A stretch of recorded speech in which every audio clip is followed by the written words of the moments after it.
What's going on? How y'all doing out there? What's up? Welcome to the Spreaker.com, Spreaker, what have you. Just getting ready to get this thoughts and takes going on real quickly. So much to digest into, so much to, you know, what has happened with the Asian hate has gone on with black hate in this country. What you saw this past week, is nothing new if you're black in America. It's not really different with Asian Americans. However, it's been treated differently. And the realities is that, I'm going to say it like this, white terrorists have been the real terrorists in this country. And it's been used to be racially divisive. It's been used to divide and to conquer. Let me explain. A couple weeks ago, ABC Nightline took it upon themselves to say that African Americans were bothering Asian Americans and making it into something like a divide between the two. Now, there has been tension within the groups, but it hasn't been anything like what you're seeing where white gunmen are shooting up and attacking and things like that. It hasn't been anything like that. It's been more about the fact that business has been set up in the black community and how perceptions and reality. See, if you tell the truth, Asian descent, Korean descent, etc., come over to the United States, Japanese descent, come over to the United States, get mentally schooled and trained how to avoid black folks or interaction because of the history of this country. So you ask yourself, that's a taught behavior and someone's setting forth. And it's not done in a way that has a balance, because the whitewashing of the school system, there's a lot of things that factor into all that, But the bottom line is this. The whole anti-Asian sentiment that has been narrated has a lot to do with Donald Trump and the whole COVID and the virus and the pandemic. Because of what he has said about what he called it, the flu and this and the everything. That was very loaded. And somebody should have checked his pockets, checked his wig for when he said that sort of thing. No race of people are to be held accountable for an unfortunate virus, despite wherever it comes from.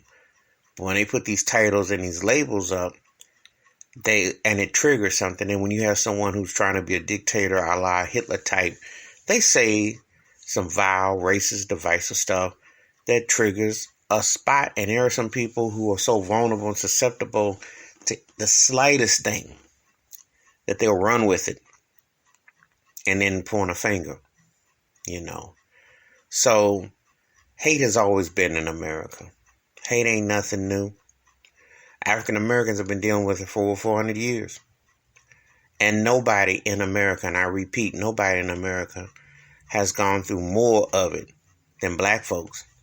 Because not only when you helped build a country, but then you were enslaved in the country, and every piece of sweat and blood and legislation has been used as you as property, but then held against you as far as you getting a fair balance or a shot in it. That's where reparations and other things come into place. Well, it's going to definitely leave you, it's going to leave you really jarred. You're going to be really feeling some kind of way. So, and I say it like this. I'm not downplaying what's happening with this tax on Asian Americans. However, I'm just pointing to a situation where it's been legalized here for so long, because black folks have been dealing with Jim Crow and his great-grandchildren for a long time. And see, somehow other minority groups get a certain type of situation where they get their own discrimination against. However, piling on against black folks has been the norm here. Let's not get it twisted. That started back with the Confederacy and how they wanted to split the South, etc. So all that stuff ties in. But it affects different ethnic groups in different ways, And Asian Americans have gone through their hardships as well. It's just that now in the past year with the pandemic, you get more people that are really trying to attack, which is just sad and wrong. Seeing these videos where people are getting beat up and punched and killed and hurt, it's just wrong.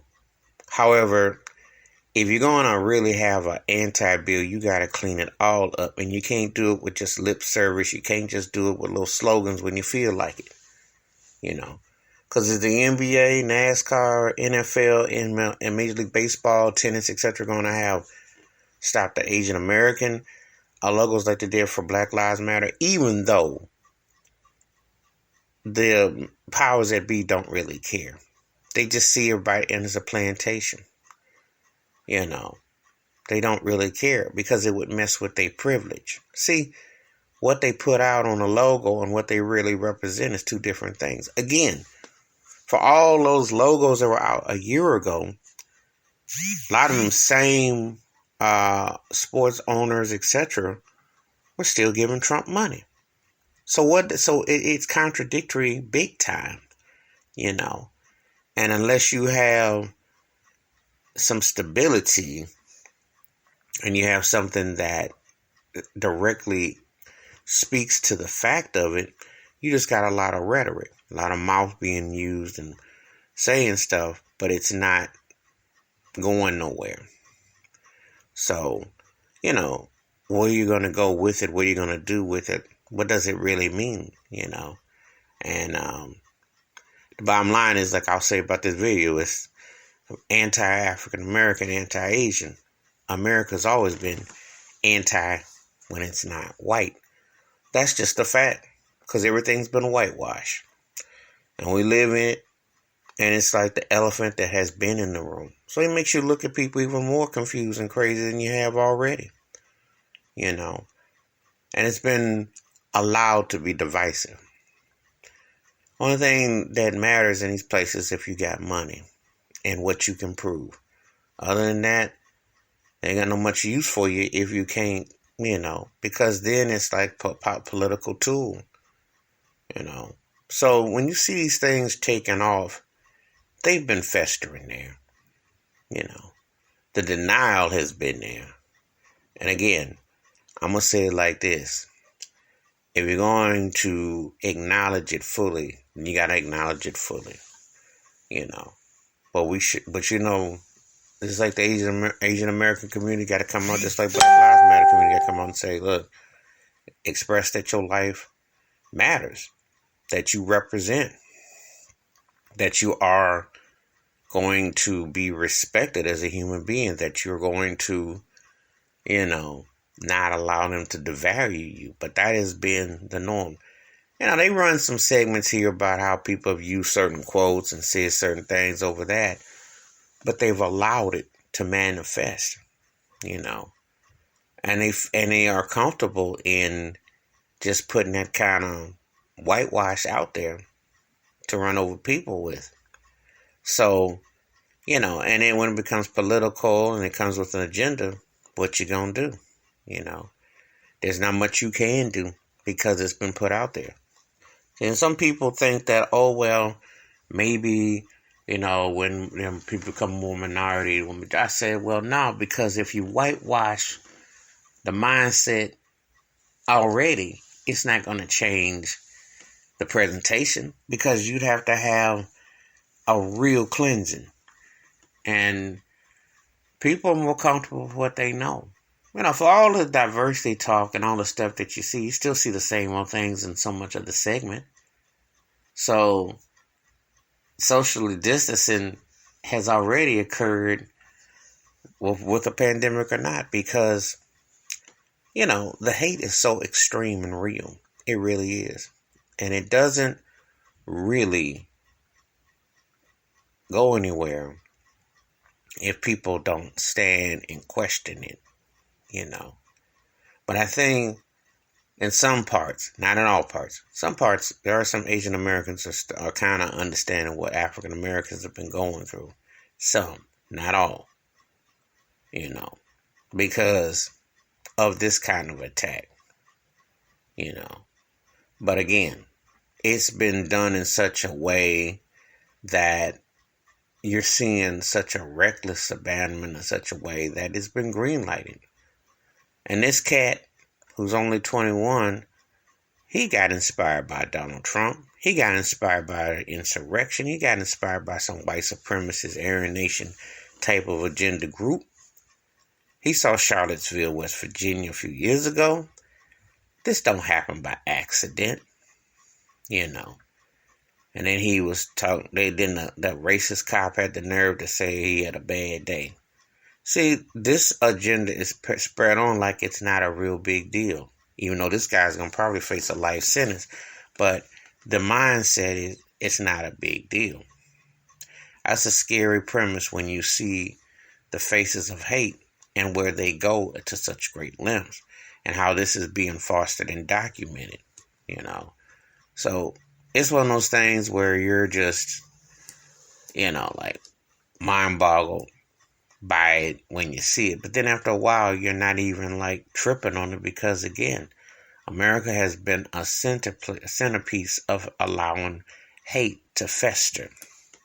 It's been a situation where, you know, you are just kind of like, that's almost so accessible and so normalized that it's frightening of how it has been allowed to just do what it want to do, say what it want to say, and be what it want to be, you know. And you're in a mindset where you're like, how do you get from that? You know, what do you want to do to avoid that? But these are issues that have long been here. And I told you, racism in America is the pandemic within the white privilege pandemic that's not ever going to go away. You can't mask it, you can't vaccine it, and you can't shine it up. It is just really what it's always been. And it has to be addressed, and it should be addressed. Because this won't get just swept underneath the rug, you know. People are targeting so much. And it's like, what will you do? What's going to get you to understand the severity of it, you know? Because we go through this every day, every week, you know, and you got some people who kind of say some things here, say some things there. But they don't speak on who's the real terrorist. White American men. Majority of the time, you see who the real terrorists are. But the powers that be downplay the mental, they downplay the privilege, they downplay the systematic, institutionalized agenda which has built that up. And you wonder why. Because they would rather have a race war and rather have a situation where they just don't want to acknowledge it, because so many of them have been infiltrated in parts of society, in different walks and lives of work. And after a while, it's like, this goes, that goes, this goes, that goes. So, you know, what will you do? How will you do? That's just the reality of the matter, you know. And it really just leaves a smear that, you don't know, I don't think that any way on earth that it's going to be cured, because, again, there is a political agenda at work. And it has allowed this to be normalized. It's a mental illness that has allowed that to be normalized. So when you hear anti-African American, anti-Asian American, remember, America has stirred that stew to be legalized. And it's so unfortunate that that has become an acceptable way of life, you know. And, you know, just a really sad time. Just a really sad time. So, you know, please feel free to give me your thoughts and comments on it, and I look forward to hearing feedback on this. And wash your hands, keep your mind clear, watch out for one another, and you have to be the voice in a reality of change. You can't depend on the power structure, for it has allowed what it has wanted to allow to divide, to conquer. Till next time, peace. I'm out. Have a good day.